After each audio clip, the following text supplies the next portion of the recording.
Hello everybody, welcome to my channel Mamta Vedic Classes. Today we will read a beautiful poem, Two Blossoms, which is written by Robert Herrick. Okay, तो आज हम poem पढ़ेंगे Two Blossoms जो Robert Herrick ने लिखी है. First of all, we will understand the meaning of blossoms. Okay, blossoms क्या होते हैं? फल वाले पेड़ के फूल, जो फ्रूट ट्री होता है. ठीक है, तो उसके ऊपर क्या लगते हैं? पहले फूल लगते हैं, उसके बाद फिर वो फूल झड़ जाते हैं और उसके बाद क्या लग जाते हैं? उसके ऊपर फ्रूट लगते हैं. ओके, तो ये बड़ी प्यारी सी पोएम है, इसको हम रीड करेंगे. Before reading the poem, it is essential to understand the idea of poet, so we will read central idea of this poem. Okay, this poem reflects the fate और destiny of all living things. इस poem में जो destiny है, जिसको fate बोलते हैं, भाग्य बोलते हैं, तो उसको रिफ्लेक्ट किया गया है. ऑल लिविंग थिंग्स, हर एक जो पर्सन है, जितनी भी लिविंग थिंग्स हैं. देखो, लिविंग थिंग्स क्या होती हैं? उनका जन्म भी होता है. Okay, they have to born and they have to die. उन्हें जन्म भी लेना पड़ता है और मरना भी पड़ता है. Okay, so they have to meet end end at the last. So, every single soul on the earth has got a very short span of time to bloom like the blossoms and then they are destined to wither away. Okay, अब इसका meaning समझ लेते हैं. यहाँ पे poet कहते हैं कि एवरी सिंगल सोल, हर एक जो सिंगल सोल है, अर्थ पर रहने वाले जितने भी प्राणी हैं, जितने भी लिविंग थिंग्स हैं, उन्हें क्या करना पड़ता है? उनके पास very short span of time होता है, उनके पास बहुत कम समय होता है टू ब्लूम करने के लिए, खिलने के लिए. इट मीन्स जीने के लिए. लाइक द ब्लॉसम्स, जैसे कि ब्लॉसम्स होते हैं. ब्लॉसम्स क्या होते हैं? फलों वाले पेड़ के ऊपर लगने वाले फूल. ठीक है, पहले फ्रूट लगने से पहले जो फूल बनता है उसको ब्लॉसम्स बोला गया है. And then they are destined to wither away. Wither away होता है मुरझा जाना. और फिर जब वो अपनी डेस्टिनी को पा लेते हैं, अपनी मंजिल को पा लेते हैं, तो फिर उनको मुरझाना पड़ता है. Every living thing on this planet. Okay, thus everything on the earth is temporary. तो इस तरह से पोइट कहते हैं कि इस अर्थ पर जितनी भी थिंग्स हैं, ठीक है, जितनी भी लिविंग थिंग्स हैं, उनको क्या होता है? वो टेम्परेरी है. टेम्परेरी होता है. एक तो होता है स्थायी, ओके, परमानेंट. एक होता है अस्थायी. अस्थायी होता है टेम्परेरी, जो थोड़े समय के लिए होता है. Okay, which is not permanent is called temporary. तो जो चीज परमानेंट नहीं है उसको हम बोल सकते हैं temporary. Okay, so let's start the poem. Okay, first of all we will read about the poem. What poet says about the poem. Human life is compared to the blossoms which wither away within a short span of time. Wither away होता है मुरझा जाना. यहाँ पर poet ने human life को compare किया है टू द ब्लॉसम्स. ओके, जो फूल होते हैं, जो फल लगने से पहले फूल लगते हैं, उनसे कंपेयर किया है.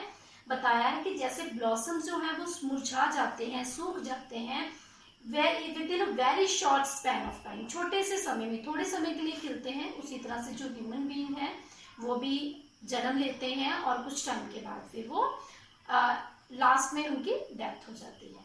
We wish the blossoms to stay longer but it is not so.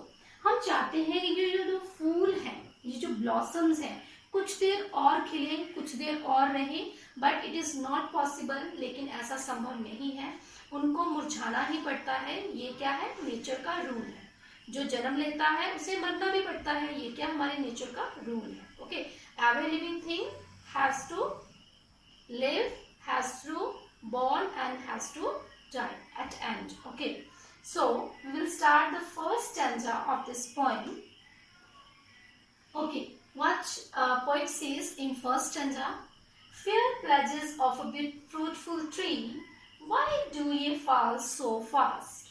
Your date is not so past, but you may stay yet here a while to blush and gently smile and God at last. Okay, first stanza में poet क्या कहते हैं? यहाँ पर poet एक fruitful tree को देखते हैं. Okay, when he saw a fruitful tree, his heart filled with joy. But when he thought about the quickly falling kind of leaves or blossoms, his heart filled with sorrow. Okay, so वो क्या कहते हैं, fair pledges of a fruitful tree.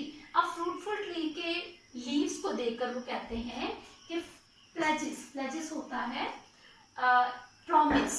Okay, promise for a crop. जो फूल है, ठीक है, जो फलों वाले पेड़ के ऊपर फूल लगता है, तो वो हमें ये प्लेज करता है, ये वादा करता है कि वो हमें क्या देगा, फ्रूट देगा. ठीक है, जब वो मुरझा जाएगा तो वो क्या देगा, हमें फ्रूट देगा. Fair pledges of a fruitful tree. Poet says, why do you fall so fast? ये means you. Okay, तुम. अब यहाँ पर poet बोलते हैं, poet asks the tree, why do you fall so fast? कि ये जो blossoms हैं, ये जो फूल हैं, इतनी जल्दी क्यों मुरझा जाते हैं, क्यों गिर जाते हैं? Your date is not so past. Date means definite time. अभी तुम्हारा निश्चित समय नहीं आया है. ठीक है, पास में नजदीक. अभी तुम्हारा निश्चित समय नहीं आया है. But you may stay yet here a while. Poet कहते हैं कि अभी तुम्हें कुछ और देर के लिए रुकना है. A while, कुछ समय और के लिए. To blush, ताकि तुम ब्लश कर सको. ब्लश शर्माना, या फिर ब्लश बोल सकते हो आप.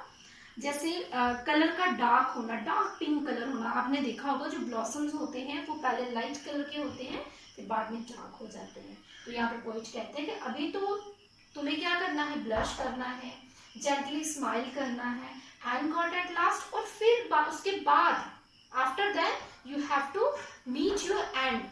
Okay, your end is not so पास. ठीक है, तो अभी कहते हैं कि तुम्हारा एंड जो है वो इतने नजदीक नहीं है, तुम्हें तो अभी और जीना है. Okay, in next stanza poet says, what were you born to be, and are or half so delight, and so to bid goodbye at night. 'Twas pity nature brought ye forth, merrily to show your worth, and lost you quite. Okay, here poet says what represent the wonder. अब यहाँ पे poet कहते हैं क्या, were you born to be, तुम्हारा जन्म इसी चीज के लिए हुआ था.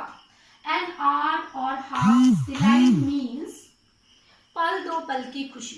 तो पोइट कहते हैं कि क्या तुम्हारा जन्म पल दो पल की खुशी के लिए हुआ था, तुम ज्यादा देर तक नहीं रुक सकते हो. And so to bid goodbye at night, और थोड़ी देर के लिए तुमने हमें खुशी दी और उसके बाद अब तुम हमें गुड बाय कह रही हो. bid goodbye means अलविदा कहना. Okay, 'twas pity nature brought ye forth. अब ये मीन्स तुम. ओके, ये मीन्स तुम. अब यहाँ पे पोइट कहते हैं कि क्या नेचर ने, प्रकृति ने तुम्हें इसीलिए पैदा किया था. फोर्थ मीन्स पैदा करना. Merely to show your worth, ताकि तुम अपना जो वर्थ है, जो कीमत है, वो हमें दर्शा सको. एंड लॉस योर क्वाइट, और बाद में तुम फिर खत्म हो जाओ, डिसअपियर हो जाओ. देखिए, जब एक जो ब्लॉसम्स है, ठीक है, जो एक ब्लॉसम है जो वो डिसअपियर होता है, ठीक है, तो उसकी जगह पर फिर क्या आ जाता है, एक फ्रूट, है ना. तो इस तरह से इसे बोला गया प्लेजेस ऑफ फ्रूटफुल ट्री. मतलब वो हम एक वादा करके जाते हैं, जब वो अपना अस्तित्व खत्म कर देते हैं ब्लॉसम, तो फिर उसके बाद क्या होता है, एक जो फ्रूट है वो जन्म लेता है. Okay, next we will read third stanza of this poem.